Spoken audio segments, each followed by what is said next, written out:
Welcome to Harrison by the Stream, your guide to streaming content in Australia. This week we'll be taking a look at the service Presto. Presto is a very interesting service, and we will be breaking down who it's owned by, the content on offer, navigation on the website, and the pros and cons as well as the pricing. So let's get started. Presto is an Australian streaming service, it's so hard to say, co-owned by Foxtel and Seven West. Originally launched in March of 2014, the streaming service was one of the first major platforms owned by Australian content providers, namely the people who run 20th Century Fox and Channel 7. The cost of the service was initially $19.99 and was launched with the help of content from MGM, NBC Universal, Disney, Paramount, and Sony. Meanwhile, Australian film companies like Entertainment One and Roadshow Films contributed a few films and television shows there as well. Presto was originally a response to the Australian service QuickFlix and the American service Netflix, and for a while it was just to stream film.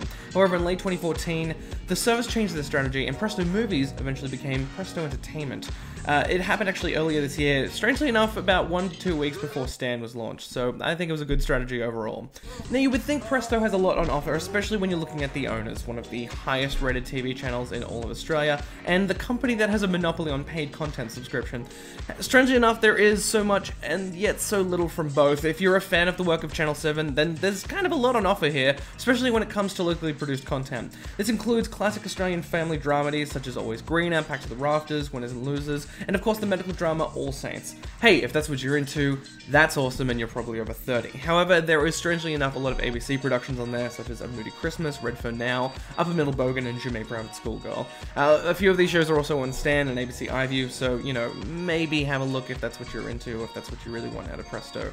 As for Foxtel specific content, there are a few great pieces here, such as the award-winning Love My Way, Tangle, and Wentworth. Now, Foxtel does actually have a little bit more on offer on Presto, but I'll get into that a little bit later. I will say, though, that two of the biggest highlights from Presto is being able to stream locally produced sketch comedy show Kene and magical realist dramedy Spirited.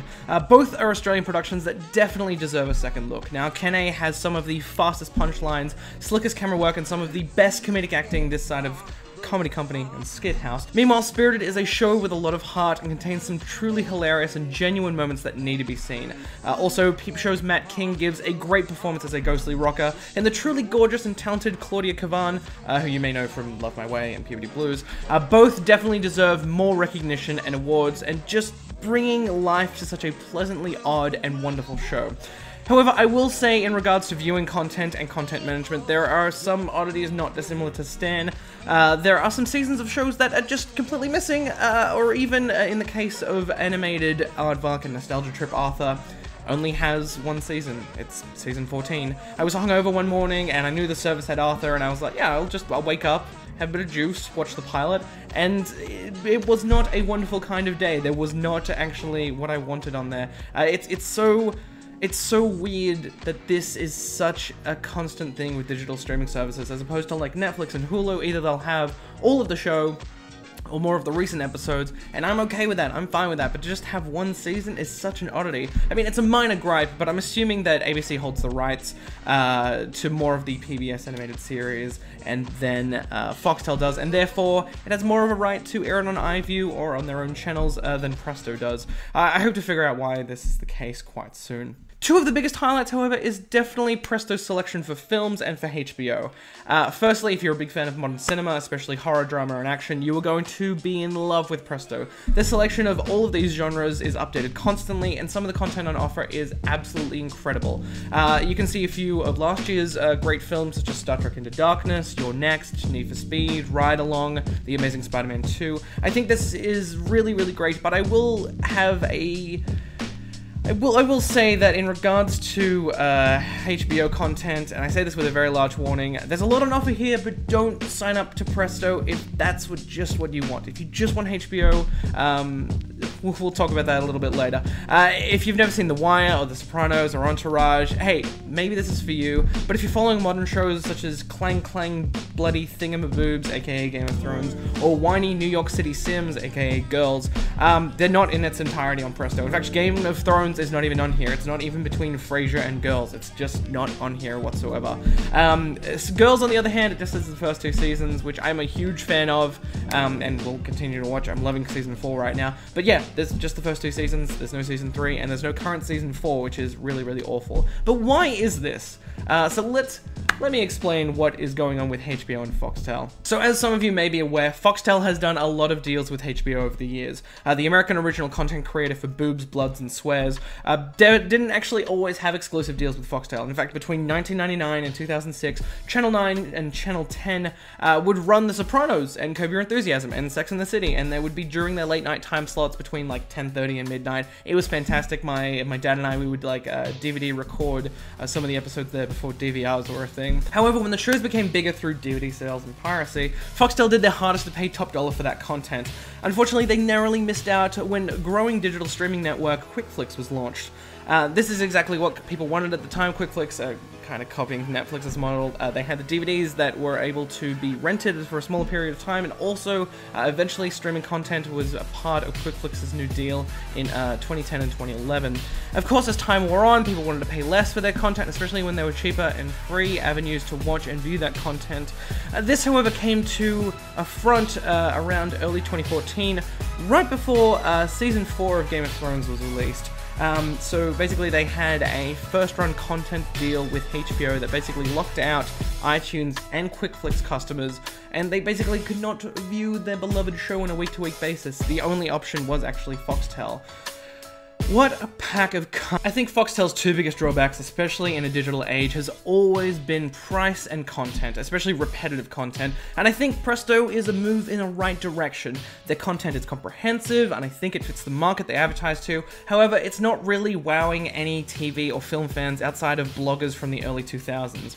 I will say that I do like some of the things Presto does have to offer for the film buff in me. The curated film lists, I think, are a wonderful addition, and I think more streaming services should have something like this, especially Hanks for the Memories, which is Tom Hanks films. The review section is quite good. I mentioned in my stand review that's something I would love to see added on eventually, but I think that some of the reviews, while not living up to my Blue Valentine dreams, are kind of at least nice.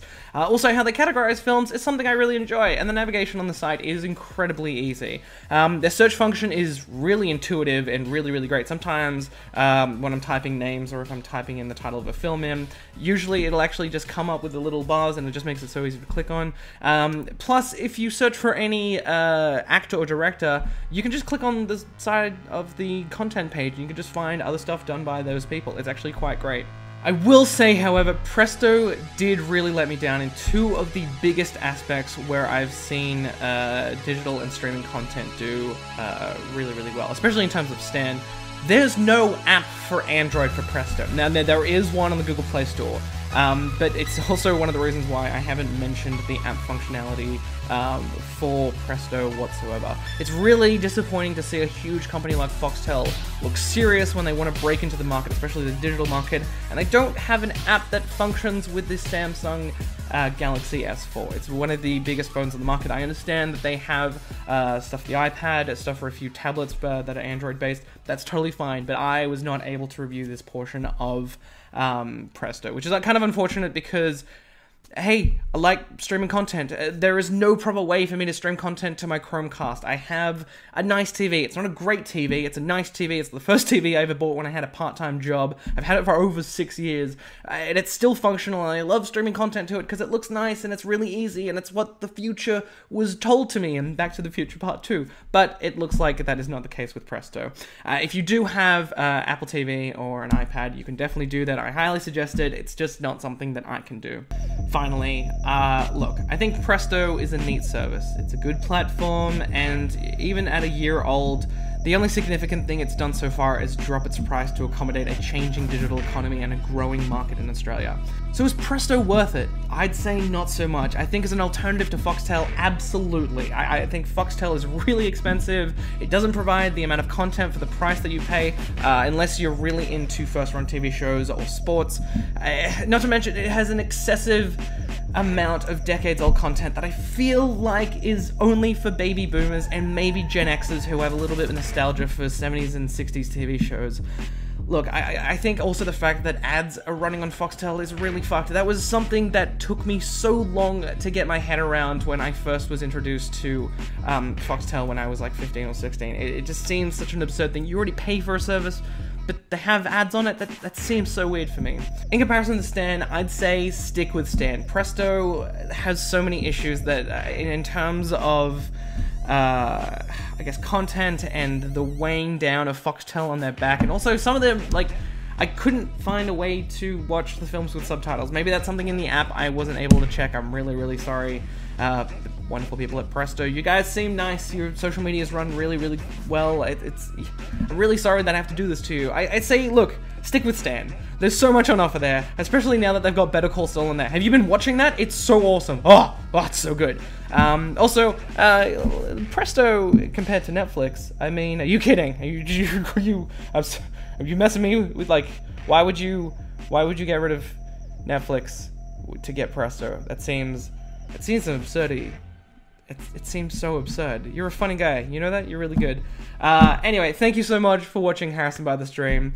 Look, in the next couple of weeks, we'll actually be looking at quick flicks, and I'll also be looking at streaming and digital content in Australia, especially for Australian film. There's a lot that's been happening recently, especially with The Little Death and Wormwood and The Mule. It's something I really, really want to tackle, and maybe just make a shorter video than usual. I want to thank you all so much for watching. I will keep doing this. You guys are kind of liking this. I'm really enjoying doing this, and I've been Harrison by the Stream. You've been fantastic. Thank you so much for watching, and I'll see you next time.